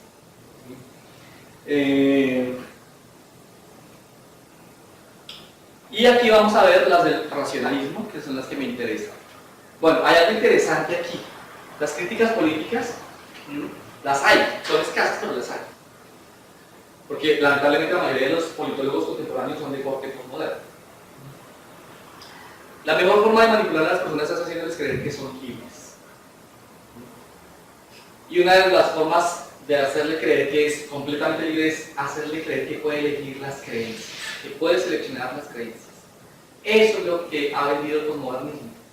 Pero eso es una forma de someter a las personas. Ok. Entonces las críticas es que el posmodernismo, si el posmodernismo dice que la edad moderna tiene los defectos de la Edad Media que tanto rechazaba, el posmodernismo tiene los defectos que él le atribuye erróneamente a la modernidad. Hay muchos casos famosos. Sócrates, ¿cuál era el matemático que estaba mamado de tanta habladera de mierda? Entonces se escribió un artículo absurdo. Recolectó un montón de frases absurdas en un artículo. El título era como hacer una hermenéutica de la física cuántica, algo así. Mandó ese artículo a una de las revistas más famosas de posmodernistas que se llamaba Social Context, creo que se llamaba así. Y eso fue un boom porque además era un científico enviando un artículo. Él se quedó calladito y esperó a que se armara todo el espectáculo, se consolidaran, lo halagaran, lo premiaran, le dieran honores. Y luego escribió con otro científico una explicación de todo lo que hizo con el artículo, contando la verdad de qué fue lo que hizo, mostrando el ridículo en el que había quedado los posmodernos, porque para ellos cualquier estupidez era aceptable. ¿Sí? Y eso creó el famoso escándalo de Sócrates. Vamos así, el escándalo de Sócrates. Y los posmodernos han buscado hasta la fecha la forma de destruir todas las críticas que les han dado y no han podido. Hace poco me comentaron, me enviaron que en estos días ocurrió algo similar con un crítico directo del posmodernismo, filósofo analítico, porque él hizo el mismo ejercicio de Sócrates, ¿sí? Pero para mostrar que esas revistas son de pura especulación y que no dicen nada serio o contundente, pero sí se venden como un conocimiento legítimo. Entonces hizo un artículo fraudulento, es decir, donde decía estupideces, y después mostró, o sea, pasó lo mismo de Sócrates, pero a él sí le fue un poco mal. Los posmodernistas de Estados Unidos empezaron a denunciarlo y a denunciarlo en serio. Lo denunciaron, como era profesor de universidad, entonces lo denunciaron ante sus directivas, diciendo que había violado la ética de las publicaciones. Y aunque no aportaron ninguna evidencia contundente en el proceso probatorio estadounidense, a él le prohibieron volver a hacer alguna investigación. ¿Sí? Y eso acaba de ocurrir. Eso acaba de ocurrir. Ok. Lo curioso es que el posmodernismo, cuando habla de metarrelatos, está plantando un metarrelato sobre los metarrelatos de los que tanto dice hablar. Y a diferencia de los metarrelatos de las ciencias o de la religión, es un metarrelato que trata de ponerse por encima de esos metarrelatos. O sea, ellos mismos tienen pretensión de objetividad y de universalidad al decir lo que dicen. ¿Sí? Se están contradiciendo. ¿Sí? Y fíjense, aquí está la lista de contradicciones. El posmodernismo presupone veracidad en la afirmación, la verdad es relativa. ¿Sí? Si la verdad es relativa, entonces la frase, la verdad es relativa, su verdad es relativa. ¿Sí? Dice que la objetividad no existe. Cuando usted afirma eso, usted tiene pretensión de ser objetivo. Se pretende señalar que es objetivo al decir que la objetividad no existe. Eso es otra contradicción. ¿Sí? Si usted dice que todo es una construcción social, esa afirmación también es producto de una construcción social. Pero cuando usted dice que algo es una construcción social, la afirmación supone que aquello que es construido socialmente. Luego lo social preexiste antes de todo. Y eso no tiene sentido. ¿Sí? Una frase típica de los hermeneutas europeos: no existen hechos sino interpretaciones. La pregunta es, ¿eso es un hecho o una interpretación? ¿Sí? No existe una realidad única, sino múltiples realidades. ¿Y usted cómo lo sabe? ¿Cómo lo sabe? Han salido experimentos de físicos. A los físicos se les ha dado mucho poder y pueden especular todo lo que quieran. Han especulado que han hecho experimentos para comprobar que existen universos paralelos. Si esos universos fueran realmente paralelos, no tendrían forma de conectarse con el nuestro y por lo tanto no habría forma en nuestro universo de hacer experimento alguno para probar la existencia de esos universos paralelos o alternativos. Pero si usted lo pudiera hacer, entonces quiere decir que esos universos no son completamente paralelos, sino que están conectados con el nuestro, y el solo hecho de que tengan al menos una sola conexión causal con el nuestro significa que en el fondo son un solo universo que tiene una forma que nosotros no conocíamos. Pero esos estudios mal analizados, porque es un efecto filosófico, los conceptos son un trabajo de los filósofos, estos físicos usan malos conceptos y entonces sacan reportes de hechos que no existen, y esto sí lo utilizan los posmodernos en publicaciones como Cultura Colectiva para decir, existen múltiples realidades. Otro experimento que sacaron es, el experimento demuestra que los hechos no son objetivos. ¡Qué contradicción tan evidente! ¿Sí? O sea, el mismo Thomas Kuhn toma un estudio hecho por psicólogos que decía que nuestras creencias permean nuestra percepción de la realidad. Un experimento científico hecho en psicología sobre la forma en que percibimos el mundo lo utiliza para mostrar que percibimos la realidad en función de nuestras creencias. De entrada, ese estudio debe haber estado sesgado. Pero como sí le servía, entonces ahí sí lo cita. O sea, cuando la ciencia le sirve, ahí sí está bien. ¿Sí? Ok, no existen los absolutos. Eso es un absoluto. ¿Sí?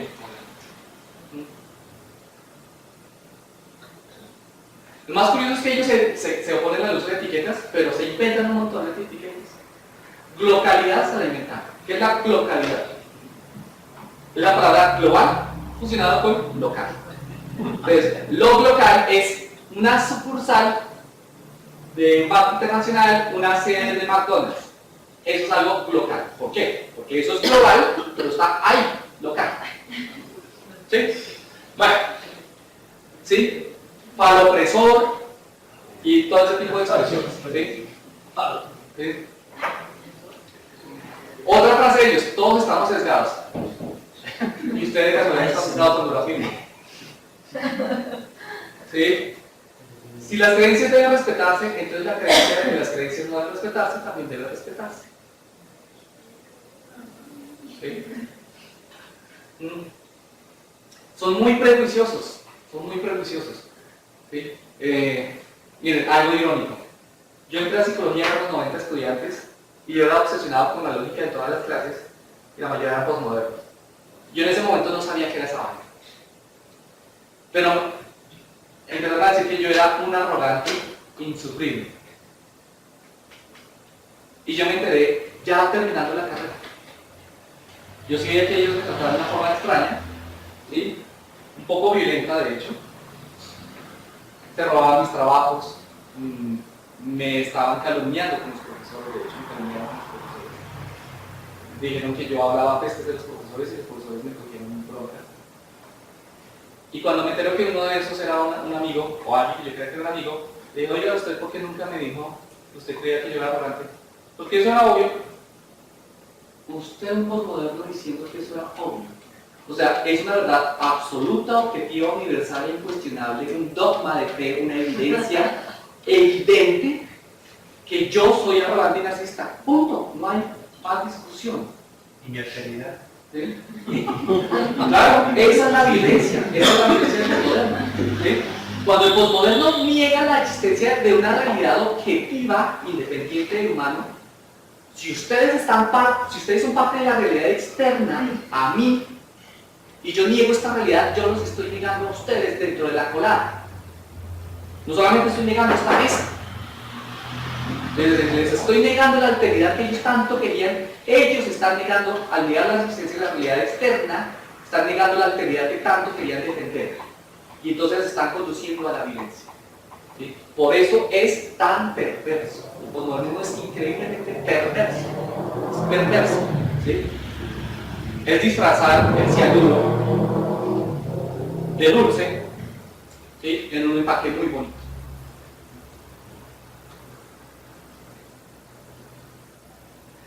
Pero hay que reconocer que sí hay perspectivas y puntos de vista. Eso no se puede negar. Pero fíjense que es un hecho objetivo, que existen perspectivas. ¿Cómo fusionar eso? Es decir, cómo hablar de una relatividad y de una objetividad juntas. A eso es lo que yo le llamo el perspectivismo brandomiano. Si usted busca perspectivismo en internet, va a encontrar es puro relativismo, con otro nombre. Brandon es un filósofo que ha intentado hacer lo mismo que hizo Kant. Integró todas las perspectivas filosóficas, incluso las posmodernistas, en una gran teoría que se llama hacerlo explícito. Eso es una panela así, un libro de filosofía. ¿Sí? En una época en que los filósofos hacen solo artículos y no libros, él hizo una panela. Esa vaina es así de gordo. ¿Sí? Y una forma de explicar la diferencia entre el subjetivismo posmodernista y el relativismo es el relativismo de la física de Einstein. En principio, la teoría de la relatividad no niega los absolutos, los requiere, los supone. Un experimento mental de Einstein es el siguiente, que es muy famoso. Usted va en un tren y hay un observador estático viendo cruzar el tren y usted suelta una pelota de tenis y usted la ve, desde su perspectiva, usted la ve en caída, libre. Mientras que desde la perspectiva del observador está en una caída de movimiento semiparabólico. La física tiene fórmulas que predicen y explican el comportamiento de ambos procesos de igual manera muy bien. Cada observador puede predecir y hacer los cálculos respectivos y ambos les van a funcionar. Entonces son dos perspectivas distintas de un mismo hecho objetivo. El hecho de que sean dos perspectivas distintas no niega la existencia de la objetividad, ¿sí? Sino que la supone. Pero aquí hay conmensurabilidad. Es decir, yo sí puedo comparar la predicción de la caída libre con la comparación del movimiento semiparabólico y hacer una traducción de un sistema al otro. Quien hizo eso es de apellido Lorentz. Las ecuaciones de transformación de Lorentz permiten transformar las mediciones de un sistema de referencia física a los sistemas de medición de otro sistema de referencia física. O sea que hay conmensurabilidad. A nivel social también existe la conmensurabilidad. Es decir, si es posible tener distintas perspectivas objetivas. Este meme me encanta por eso, ¿sí? Hay una proyección del uso de este objeto y una sombra genera un cuadrilátero, la otra un círculo. ¿Sí? El mismo objeto genera dos proyecciones distintas. Y usted puede tener una perspectiva veraz y objetiva de cada una. Y eso no implica la exclusión de la otra. ¿Sí? Pero eso no significa que entonces usted pueda decir que eso proyecta todas las sombras que a usted se le da maldita gana. Tiene un límite. ¿Sí? A lo que me refiero es que si usted habla de que ciertas cosas tienen múltiples interpretaciones, para un posmoderno son infinitas. Mientras que para un razonador crítico son limitadas y dependen específicamente del hecho concreto. Yo aquí no puedo esperar una proyección con forma de estrella. ¿Sí? Puedo esperar una tercera proyección si yo pongo la iluminación desde este ángulo y proyecto otra sombra acá. ¿Sí? Podría también hacerlo. Pero eso no excluye la objetividad. ¿Sí? Entonces, ese es el perspectivismo de Brandon. ¿Sí? Es entender que hay distintas perspectivas. Y eso es necesario para la alteridad, de hecho. Porque la empatía es la capacidad de pensar las cosas desde la perspectiva del otro, sentir como siente el otro, ¿sí? Y fíjense que yo, para que mi empatía funcione bien y no sea una empatía trastornada mentalmente, tiene que ser una empatía objetiva. En psicología se habla de empatía subjetiva y empatía objetiva. La empatía subjetiva es que yo creo que él está triste porque le pasó algo que a mí me pondría triste. Y entonces yo le muestro compasión creyendo que él está triste. Esa es empatía subjetiva porque yo estoy proyectando mis estados emocionales en él. La empatía objetiva es que yo estoy feliz y sé que él está triste y entiendo su tristeza plenamente y puedo actuar en consecuencia con su tristeza a pesar de que yo me sienta feliz. Esa es la empatía objetiva. Y es curioso, para que la alteridad a usted le funcione, como nos piden que le funcione, su empatía tiene que ser objetiva. Pero si usted niega la existencia de la objetividad, ¿cómo pretende realmente ser empático con el otro? Nunca le va a funcionar. No le va a funcionar. ¿Sí? Hay posibilidad de reconversión del postmodernismo, porque yo, no sé, encuentro que alguien que ya está muy metido en el postmodernismo, pues, está peor que un testigo de Jehová. ¿Sí? Yo he visto personas que salen del testigo de Jehová, pero creo que un postmodernista ya es muy difícil. Muy difícil. Y mire, o sea, yo tenía un amigo que estaba, cuando yo entré a la Nacional, él estaba en cuarto semestre de Ciencias Económicas porque la familia era de dinero. Y terminó metiéndose en el cuento del postmodernismo, no sé cómo, dejó tirar economía, se fue a sociología y se volvió un postmoderno, pero y se obsesionó conmigo. Entonces todo era mi narcisismo, todo era mi arrogancia.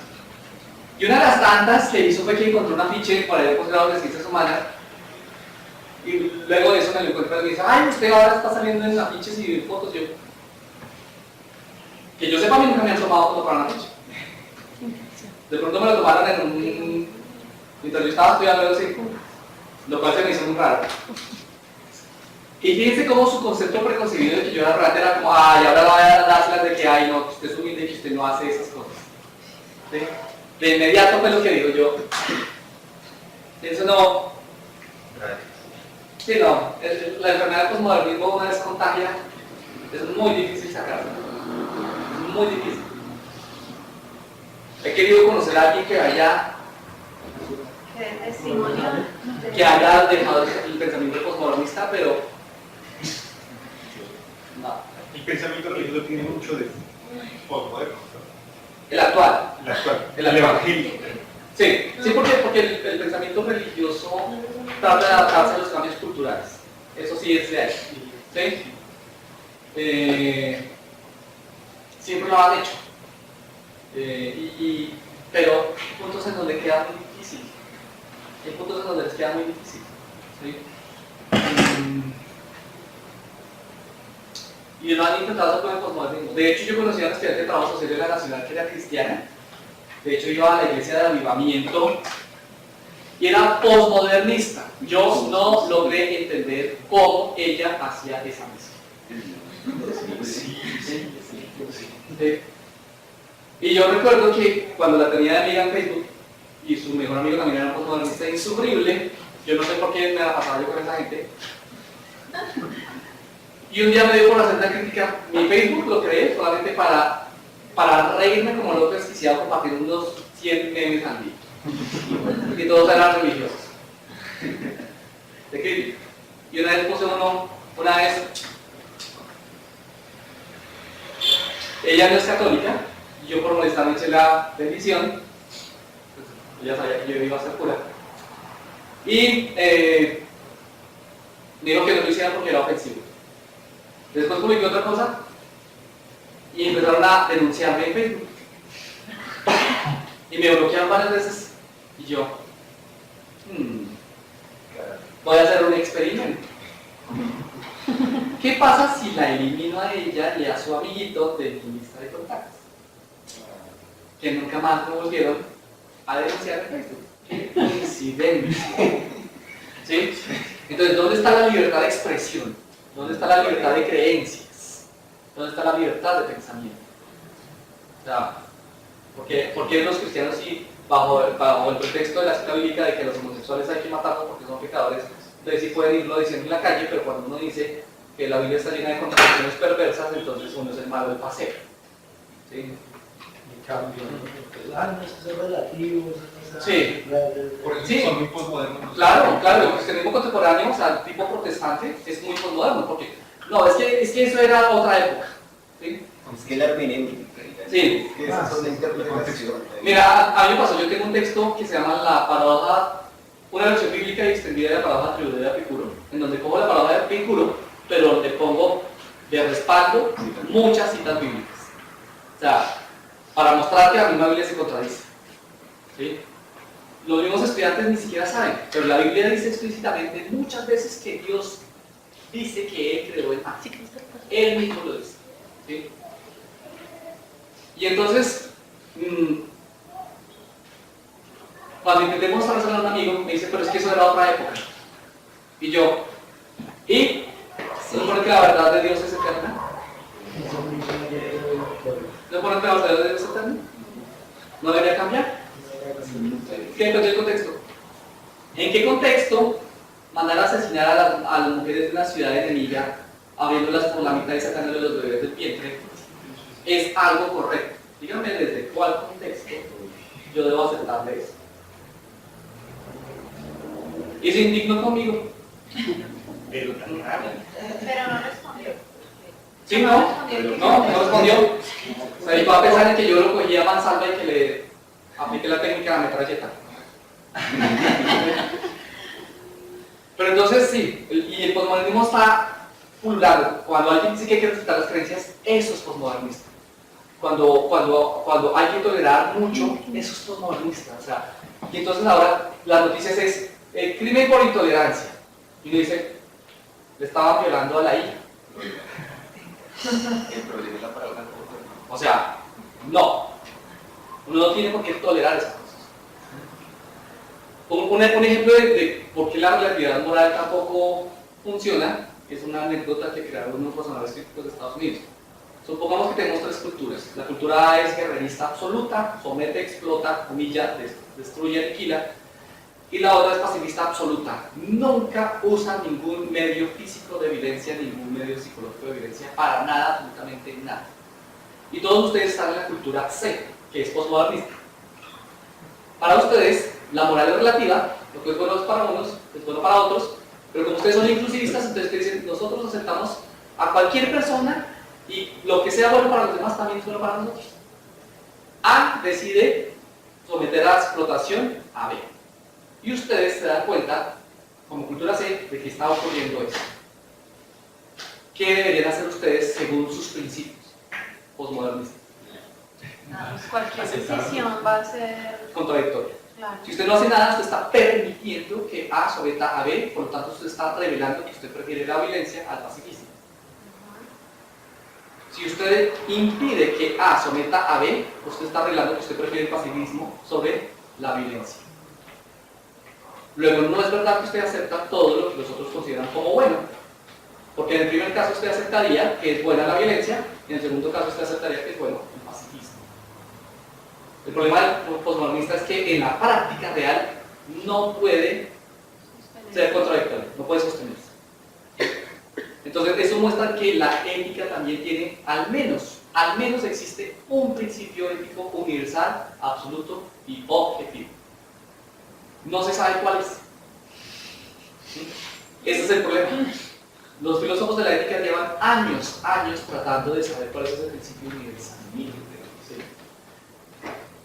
Lo más cercano es el imperativo categórico de Kant, pero hay un punto muy crítico en ese imperativo. ¿Sí? El imperativo es, haga que realice una conducta tal que si esa conducta estuviera regida por un principio, una máxima, un criterio suyo, usted desearía espontáneamente que todo el mundo hiciera lo mismo que usted.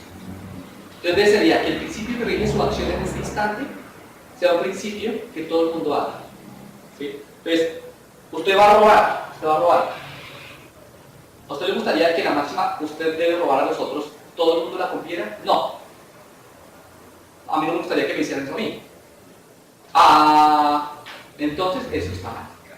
Entonces uno dice, ok, el imperativo categórico es una neta regla porque no le dice a usted, haga esto así y así. No. Le está diciendo, evalúe cada conducta según su universabilidad deseable. Es decir, si usted desea que eso sea universal, entonces está bien. Si no, está mal. ¿Dónde está el punto flaco?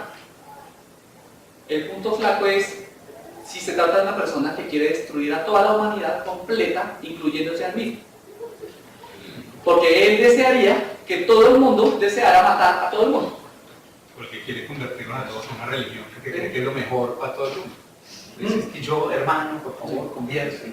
Eso es, ahí es donde el imperativo categórico de Kant tiene falencias. Por eso es que, pero es de las mejores, sí, de las mejores aproximaciones a ese principio universal de la ética. Ya se sabe que existe. ¿Cuál? Todavía no se ha podido descifrar bien. Todavía no se ha podido descifrar bien. Pero entonces fíjense que el posmodernismo se va al extremo y por ahí dicen que los extremos se tocan. Se volvió otra forma de totalitarismo. Yo tengo una pregunta reflexionando sobre el problema de la antipsiquiatría de Foucault. Foucault solía decir algo así como que, por ejemplo, hay unas relaciones de poder, que determinan lo que está bien y lo que está mal. Pero sucede y acontece que, digamos, hay ejercicios sociales excluyentes que se dan precisamente porque hay una jerarquía de poder política que determina lo que es normal y lo que es anormal. Digamos, una persona que le guste el anime, digamos, X ejemplo, esa persona generalmente se tiene el imaginario social de que tiende a ser excluida por lo que es los estándares de la normalidad, porque eso es algo que está determinado por los estándares de poder. Sí, entiendo. Exacto. El problema es que los posmodernos a veces extrapolan eso diciendo que las enfermedades mentales realmente no existen. Porque, exacto, lo que ellos tienden a decir es, ellos definen la enfermedad se puede definir, aunque esto que voy a decir es problemático, la enfermedad... Si yo continúo esa palabra de esto. Bueno. Foucault empezó siendo psicoanalista, después se volvió sociólogo. Pero como psicoanalista, él creía que la psicología y el psicoanálisis eran lo mismo, y él hizo escritos criticando al psicoanálisis, creyendo que eran críticas a toda la psicología, y la crítica básica era sobre el concepto de locura, el concepto de trastorno mental. Entonces él señaló que sí, lamentablemente, lo que las personas consideran como enfermizo a nivel psicológico o como anormal a nivel psicológico no coincide con el concepto de enfermedad mental o trastorno mental que tenemos los psicólogos. No son lo mismo. En esa época sí. Y muchos colegas psicólogos también mantienen eso. O sea, muchos colegas psicólogos entran a la psicología basándose en las creencias equivocadas que tienen sobre la psicología. Pasan 5 años en donde no aprenden nada, obtienen el cartón y luego dicen, esto que estoy diciendo es verdad porque mire, yo soy psicólogo. ¿Qué es lo que usted dice? Que hay que matar a los homosexuales. Sí. Mire, lo dice un psicólogo. ¿Sí? Entonces, eso ha sido la parte perversa de la mayoría de mis colegas psicólogos. Va a sonar horrible, pero no me importa. Procuren no confiar en los psicólogos de Colombia. No. Porque la mayoría son posmodernos. O les gusta el psicoanálisis o son personas increíblemente prejuiciosas y peligrosas para la salud mental. A mí no me gusta la clínica, terminé haciendo clínica, y lo más curioso es que la mayoría de mis consultantes son personas que han dado conmigo porque están hastiadas de todos los psiquiatras y psicólogos que no les han funcionado, ¿sí? Y que les han generado un montón de problemas. Sí. Sería bueno hacer entonces una conferencia de cómo reconocer a un psicólogo al terminar. Sí. Y entonces la enfermedad mental, sí es verdad que algunas enfermedades mentales son creadas para someter a las personas. ¿Sí? Y de hecho un psicólogo social hizo algo bastante duro y fue internarse con varios psicólogos y psiquiatras y médicos y estudiantes de psicología hacerse pasar por pacientes psiquiátricos para mostrar los sesgos que había de diagnóstico en los hospitales psiquiátricos de Estados Unidos. Una vez convencieron a los psiquiatras de que ellos estaban mal, empezaron a comportarse de la misma forma natural que hacían en la vida cotidiana, y todo lo que hacían era confirmado por los psiquiatras como un síntoma de un trastorno mental. Imagínense, para salir de esos hospitales fue un mierdero completo. Entonces dejó en evidencia esa parte que tanto criticaba Foucault. Entonces otro hospital psiquiátrico quería demostrar que ellos sí lo hacían bien. Entonces le dijeron a él que los pusieran a prueba. Él les dijo que iba a mandar 100 y pico de infiltrados, ¿sí? Y que iban a esperar simplemente sus reportes. El hospital pasó un mes y sacó su reporte de que encontraron unos 50 y pico, no sé qué más. Él no envió a nadie. ¿Sí? Entonces, ese es el problema. Y hace poco salió otro informe que nuevamente se corroboró otra vez que los métodos de diagnóstico psiquiátrico siguen fallando, siguen siendo muy arbitrarios. Y es que la psicología es una ciencia muy difícil, es bastante difícil. Pero por eso el psicólogo no puede ser cualquier persona. Lamentablemente en el país, cualquier universidad que se funda tiene programa de psicología. Así sea en un garaje. En el país le regala el título a muchas personas al año, a miles de personas al año. Son personas completamente incompetentes. La psicología exige demasiado rigor, demasiado rigor. Y entonces lo que debemos hacer es, para saber si...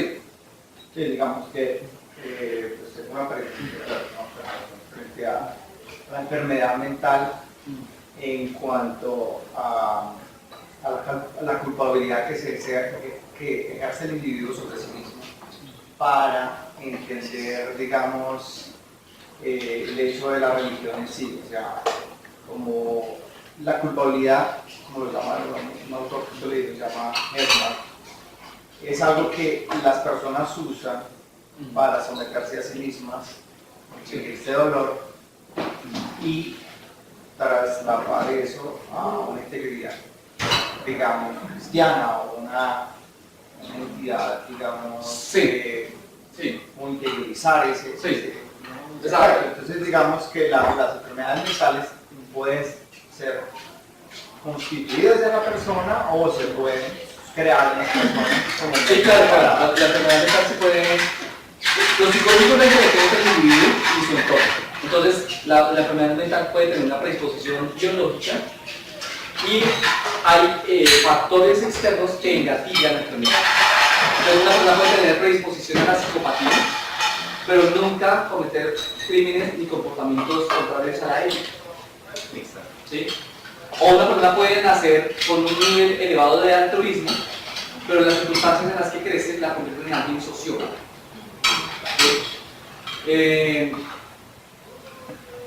Sí existen enfermedades mentales y trastornos mentales, no es lo mismo. Porque una enfermedad, lo que tiene una enfermedad es que pone en riesgo la vida del individuo. ¿Sí? Entonces un trastorno de personalidad se llama trastorno de una enfermedad porque no necesariamente pone en riesgo su vida. ¿Sí? Pero hay algo irónico. En uno de los libros que estoy tratando de terminar, los estudios en psicología evolutiva han mostrado que los humanos tenemos fuertes rasgos narcisistas. O sea, el narcisismo es una patología mental. El hecho de que la mayoría de los humanos tengamos eso no quiere decir que no sea una patología, pero lamentablemente la mayoría de la población humana y la mayoría de los simios, no solamente los humanos lo tienen, los chimpancés también lo tienen. Es un rasgo muy común en la conducta humana. No deja de ser patológico por el hecho de que la mayoría lo tenga. Exacto, no deja de ser el problema. ¿Sí? Y sí, es decir, sí tiene razón en que a veces sí se utiliza la apelación a la salud mental para ejercer poder. ¿Sí? Para ejercer poder. Y por eso es que la psicología debe divulgarse. O sea, no se trata de que todo el mundo se vuelva psicólogo. El psicólogo no va a perder su autoridad y su competencia como psicólogo si la población entera sabe de la psicología como es la psicología. Pero es que cuando uno no divulga las cosas que se estudian en psicología, las personas quedan completamente sometidas al capricho de quien quiera utilizarlos. Pues, digo que yo he visitado a algunos psicólogos y pues no he leído mucho, pero digamos que uno de los métodos que han utilizado algunos psicólogos, que utilizan la mayoría de la psicología, o las que me han tratado sobre es ejercer el sistema de energía, que es cuando uno no, digamos, no realiza su actividad porque le falta energía o porque no es positivo o porque no tiende a adaptarse al medio, que viene siendo una forma más también de acomodarse a la sociedad. Sí, Colombia es una sociedad narcisista. Y eso no está bien. Sí, ¿Qué hacemos entonces? Todo nos dice que debemos estar a la par de lo que está pasando. Sí, no, es que no solamente se trata de adaptarse, sino también de modificar el entorno. La evolución no es solamente que el organismo se adapta al entorno. La teoría de Piaget, por ejemplo, habla de la adaptación y la asimilación. Y él explica que uno no solamente se adecua al entorno, sino que tiene la capacidad de modificarlos. La acción y la conducta de uno es para modificar el entorno. Entonces, o sea, una persona que no es narcisista en Colombia puede sufrir mucho, y puede desarrollar incluso depresión, que es un trastorno mental. Pero si ella se vuelve narcisista para adaptarse, igual está obrando mal. O sea, en este caso no es correcto, o sea, no es saludable que uno intente adaptarse a la cultura colombiana. Pero narcisismo entendido en el sentido como. La patología. Sí, pero. Tiene muchos rasgos, pero eso lo tengo en otra conferencia. La anterior. Sí, eso lo tengo en otra conferencia. Porque eso es un tema bastante complejo. Está conectado con eso. Por eso decidimos. Yo di una conferencia sobre las creencias y la salud mental. Ahí hablo del narcisismo. Y hay muchos temas en común con este. Entonces, para completar esa conferencia, porque la segunda parte es un taller, necesitaba que primero se viera esta parte del postmodernismo, para que luego sí fuera más completa la experiencia que se haga en el taller. ¿Sí? Pero en el taller pueden estar personas que no estuvieron en la primera conferencia, porque la pueden ver en video, ¿sí? Y pueden ver las diapositivas y pueden llegar preparados para eso. ¿Sí? A esas personas se les va a divulgar el libro. Yo lo estoy editando para tenerlo listo al menos de acuerdo a los fines de semana. Bueno, este es el viaje. Muchísimas gracias.